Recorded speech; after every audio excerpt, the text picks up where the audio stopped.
Hello future doctors. आज के इस इंपॉर्टेंट वीडियो में हम लोग एमसीसी की काउंसलिंग देखेंगे। एमसीसी की जो काउंसलिंग में है, कितने सारे गवर्नमेंट सीट के लिए एमसीसी काउंसलिंग करती है, कितने सारे प्राइवेट कॉलेज के लिए काउंसलिंग करती है, रूल्स क्या है, कैसे मेरा 2 लाख सिक्योरिटी डिपॉजिट जो मैं जमा करूंगा एमसीसी में मेरा बच जाए या कैसे मेरा वापस आएगा। अगर मेरा गवर्नमेंट का सिक्योरिटी डिपॉजिट है, मैं वो जमा करूं तो मुझे वो कब वापस मिलेगा। अब कैसे राउंड 1 में कैसे हम आगे बढ़ेंगे, राउंड 2 में कैसे जाएंगे, मॉपअप में कैसे जाएंगे, ये टोटल कंप्लीट जानकारी इस वीडियो में आज आपको मिलेगी। तो वीडियो की हम लोग शुरुआत कर लेते हैं। तो देखिए, एमसीसी काउंसलिंग सबसे पहले हम लोग देख लेते हैं कि एमसीसी काउंसलिंग में कितने गवर्नमेंट सीट के लिए ये एमसीसी काउंसलिंग कंडक्ट करती है। जैसे जैसे एमसीसी काउंसलिंग करेगी, उसका जस्ट कॉपी आपका हर एक स्टेट इंडिया का ऐसा काउंसलिंग करेगा। पहला हमेशा काउंसलिंग एमसीसी ही कंडक्ट करेगी, उसके बाद ही एनी फर्दर स्टेट काउंसलिंग कर सकती है। आफ्टर वो जैसे जब भी एमसीसी का राउंड 1 का रिजल्ट आएगा, तभी किसी स्टेट का राउंड 1 का रिजल्ट आ सकता है।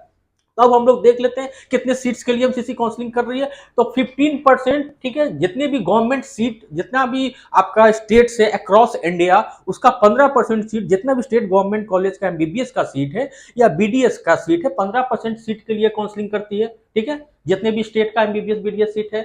100% सीट के लिए काउंसलिंग करती है बीएचयू का, Banaras Hindu university total seat की काउंसलिंग करती है।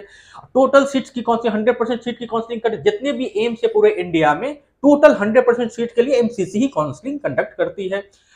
100% सीट के लिए जितने 2 जिपमर है इंडिया में, एक आपका पौंडीचेरी है, एक कारीकर है, दोनों पौंडीचेरी।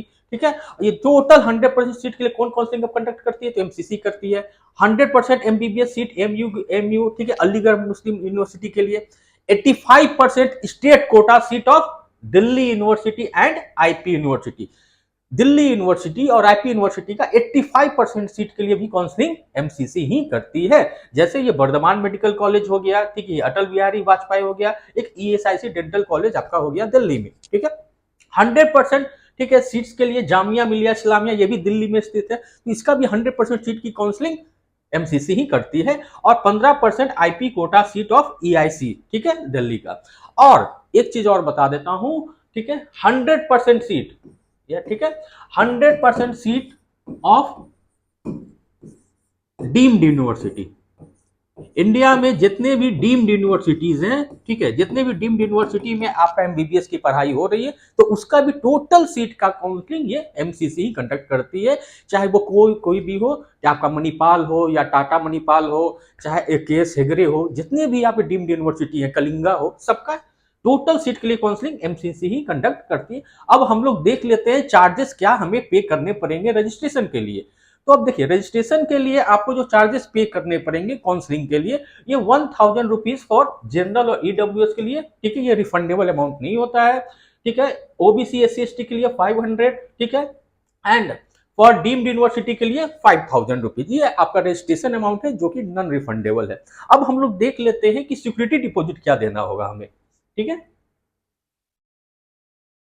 देखिए, ये आप आफ्टर, ये जब आप पेमेंट कर देंगे, ठीक है, जब आप ये पेमेंट कर देंगे आप रजिस्ट्रेशन अमाउंट, उसके बाद आपको एमसीसी में फर्दर राउंड, मतलब राउंड 1 में जाने के लिए आपको पेमेंट करना होगा सिक्योरिटी डिपॉजिट। जो सिक्योरिटी डिपॉजिट आपके इस कैटेगरी के लिए, ओबीसी एससी एसटी के लिए, ठीक है, ओबीसी एससी एसटी के लिए आपको 5000 पे कर देंगे। ठीक है, 5 या जनरल के लिए आपको 10,000 आपको पे करना होगा। ठीक है, 10,000।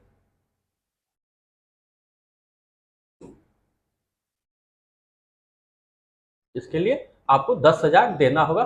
ये एक रिफंडेबल अमाउंट है। ठीक है, मैं आगे प्रोसेस बताऊंगा ये पैसा कैसे रिफंड होगा। ठीक है, और जो भी बच्चे डीम्ड यूनिवर्सिटी में एमबीबीएस की पढ़ाई लेना चाहते हैं, तो उनके लिए 2 लाख सिक्योरिटी डिपॉजिट है। ठीक है, और जो बच्चे बीडीएस में एडमिशन लेना चाहते हैं, उसके लिए 1 लाख सिक्योरिटी डिपॉजिट है। ठीक है, ये क्लियर हो गया। अब हम लोग थोड़ा सा इसका रूल देख लेते हैं। अब हम लोग रजिस्ट्रेशन कर लिए, सिक्योरिटी डिपॉजिट दे दिए, नेक्स्ट आता है चॉइस फिलिंग। चॉइस फिलिंग एक इंपॉर्टेंट रोल प्ले करता है आपका चॉइस ऑर्डर के लिए। फॉर एग्जाम्पल, आप जब भी चॉइस ऑर्डर बनाए तो आप चेक कर ले कि मुझे जो कॉलेज पसंद है आप उसी में जाए। अगर आपको कॉलेज वो पसंद नहीं है और फर्दर राउंड में अगर आपको कॉलेज अलॉट हो गया, तो क्या आपके साथ हो सकता है, ये मैं आपको बताने जा रहा हूं। ठीक है, मान के चले आपका चॉइस ऑर्डर गड़बड़ हो गया, तो कैसे कैसे आप बच सकते हैं, अब हम लोग वो फ्लो चार्ट देखने जा रहे हैं। ठीक है, अब फ्लो चार्ट देखिए। सबसे पहले क्या हुआ, काउंसलिंग का। सबसे पहले आप ये ऑनलाइन मेडिकल काउंसलिंग में एमसीसी में आप गए, ठीक है। यहाँ पे आप यूजी मेडिकल पे क्लिक किए, ठीक है। यहाँ पे आप यूजी मेडिकल पे क्लिक करने के बाद आपका एक नीचे जब भी रजिस्ट्रेशन स्टार्ट होगा, रजिस्ट्रेशन पे आप इसे क्लिक करेंगे, new registration, for new registration, ठीक है। न्यू रजिस्ट्रेशन पे क्लिक करने के बाद आपका टोटल भी आपका जितने भी आपका 10th का डिटेल्स, 12th का डिटेल्स, आधार कार्ड का डिटेल्स वो मांगेंगे, ठीक है। वो डिटेल्स मांगने के बाद, ठीक है, आप रजिस्ट्रेशन फीस पेमेंट करेंगे, उसके बाद आप लोग सिक्योरिटी डिपॉजिट देंगे, ठीक है। ये सब जब सबमिट हो जाएगा, ठीक है, कभी मान के चले गलती हो गया फॉर्म डालने में, एड्रेस में गलत हो गया या 12th का मार्क डालने में गलत हो गया, तो एडिट का भी ऑप्शन आता है, ठीक है। आप व्यू मॉडिफाई और एडिट भी कर सकते हैं, ठीक है। अब उसके बाद मान के चले सब कुछ हो गया, आप चॉइस फिलिंग अच्छे से डाल दिए, ठीक है। चॉइस फिलिंग कैसे करना है गवर्नमेंट कॉलेजेस के लिए मैं नेक्स्ट वीडियो में बताऊंगा, कैसे टोटल गवर्नमेंट का चॉइस डालना है चॉइस ऑर्डर में, ये मैं नेक्स्ट वीडियो में बताऊंगा। इस वीडियो को शॉर्ट करते हुए मैं ले जा रहा हूं कि कैसे मान के चले आप गलती सिक्योरिटी डिपॉजिट आपका कैसे बचेगा, मैं इस वीडियो पे ये कवर करूंगा, ठीक है। तो फर्स्ट राउंड का रिजल्ट आया, राउंड 1 का रिजल्ट आ गया, ठीक है। राउंड 1 का रिजल्ट आने के बाद क्या हुआ, देखिए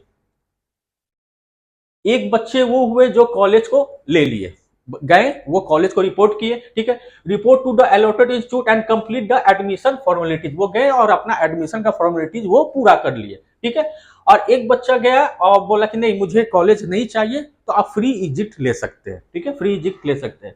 एक बच्चा नो बोल दिया, ठीक है, नहीं हमको जो सीट मिला है राउंड 1 में मैं वो सीट नहीं लूंगा, ठीक है। तो उसके साथ क्या होगा, after the round 1 ends fresh registration for round 2 for new candidate and free exit candidate of round 1 are eligible. आप एलिजिबल हैं अगर आप फर्स्ट राउंड 1 में अगर आप कॉलेज नहीं ले रहे हैं, जो बच्चा आपका फ्री एग्जिट लिया हो या जो बच्चा, ठीक है, वो एलिजिबल है आपका राउंड 2 में जाने के लिए, ठीक है।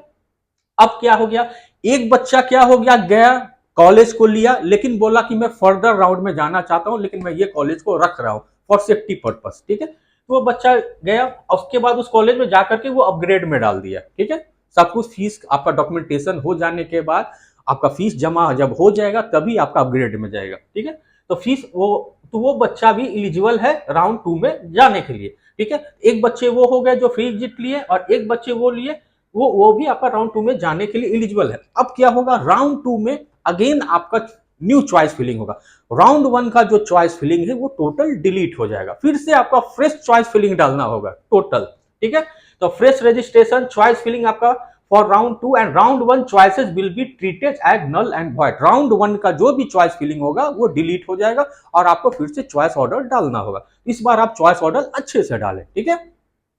अब क्या होगा, इससे क्या हो गया, नया चॉइस फिलिंग करने से, नया चॉइस ऑर्डर डालने से क्या हो गया, मान के चले राउंड 1 में चॉइस को लॉक कर दिया जाता, उसको आप एडिट नहीं कर पाते, मॉडिफाई नहीं कर पाते, तब आपका जो अच्छा कॉलेज है, ठीक है, कभी भी जो काउंसलिंग जो चलती है, ठीक है, कभी भी काउंसलिंग जो चलती है वो फॉरवर्ड चलती है, ठीक है, डाउनवर्ड्स नहीं चलती है, ठीक है। मान के चले आपका एक कॉलेज है, आपका एक मान के चलिए एक कॉलेज है जो आप नहीं लेना चाहते, वो आपको अच्छा नहीं लगता, बोलते खराब कॉलेज है नहीं लेना चाहते, और आपका जो कॉलेज आप लेना चाहते हैं गलती से नीचे आ गया है, तो आप जब यहां फंस चुके हैं, ठीक है, तो आपको तो ऊपर जाना है, नीचे तो आप जा नहीं पाइएगा डाउनवर्ड्स।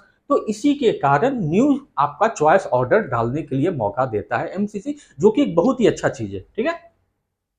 अब आप फिर से चॉइस ऑर्डर डाल दिए, अब क्या होगा अब हम लोग देखते हैं। एक बच्चे फिर से वो हुए जो बोले कि हम कॉलेज लेंगे, ठीक है। If upgraded then candidate must relieve from round 1। एक बच्चा वो हुआ जो राउंड 1 में जिसको वो कॉलेज मिला था अपग्रेड में डाल दिया और उसको अपग्रेड में उससे ऊपर का कॉलेज मिल गया, ठीक है। तो वो अपना राउंड 2 में अपना वो कॉलेज जाकर वो ज्वाइन कर सकता है एट अलॉटेड कॉलेज, ठीक है। अब राउंड 2 में एक और बच्चा हो गया, seat allotted in round 2 but not reported and not joined, ठीक है, security deposit will be forfeited. एक बच्चा क्या हुआ, राउंड 2 में गया, रिपोर्ट किया लेकिन ज्वाइन नहीं किया। अगर आप राउंड 2 में गए और ज्वाइन नहीं किए तो आपका जो भी सिक्योरिटी अमाउंट है वो आप खो दीजिएगा, वो आपका नहीं मिलेगा, वो फॉरफिटेड हो जाएगा। तो याद रखिएगा राउंड 2 का चॉइस फिलिंग हमेशा ध्यान से करें, चॉइस ऑर्डर अच्छे से डालें, ठीक है। तो आपका जो भी राउंड 2 का सिक्योरिटी डिपॉजिट होगा डीम्ड का 2 लाख रुपया चला जाएगा बच्चे का, और जो गवर्नमेंट का जो आपका सिक्योरिटी डिपॉजिट किसी का 10,000 है किसी का 5,000 है वो भी चला जाएगा, ठीक है। Report to the allotted institute and complete the admission formality. एक बच्चा वो हो गया जो गया और अपना एडमिशन फॉर्मेलिटीज कर लिया, वो ठीक है, वो willingness for upgrade to round 3, वो राउंड 3 में जा सकता है, ठीक है, मॉपअप में। और एक बच्चा वो हो गया जो बोल दिया कि नहीं नहीं हम कॉलेज ही नहीं जाएंगे, ठीक है, candidate is eligible to participate in further round. हाँ, आप भी एलिजिबल है राउंड 2 में, अगर कॉलेज आप नहीं गए, नहीं रिपोर्ट किए, तो उसके बाद क्या होगा सर? उसके बाद कुछ नहीं होगा, उसके बाद जो आपका भी जो सिक्योरिटी अमाउंट है वो भी आपका खत्म हो जाएगा, चाहे, ठीक है। तो याद रखिएगा राउंड 2 का चॉइस फिलिंग एकदम अच्छे से करें, क्योंकि आपका जो सिक्योरिटी अमाउंट है इसमें आपका फॉरफिटेड हो जाएगा, ठीक है। अब हम लोग चलते हैं राउंड 3 की ओर, ठीक है। राउंड 3 में क्या होगा?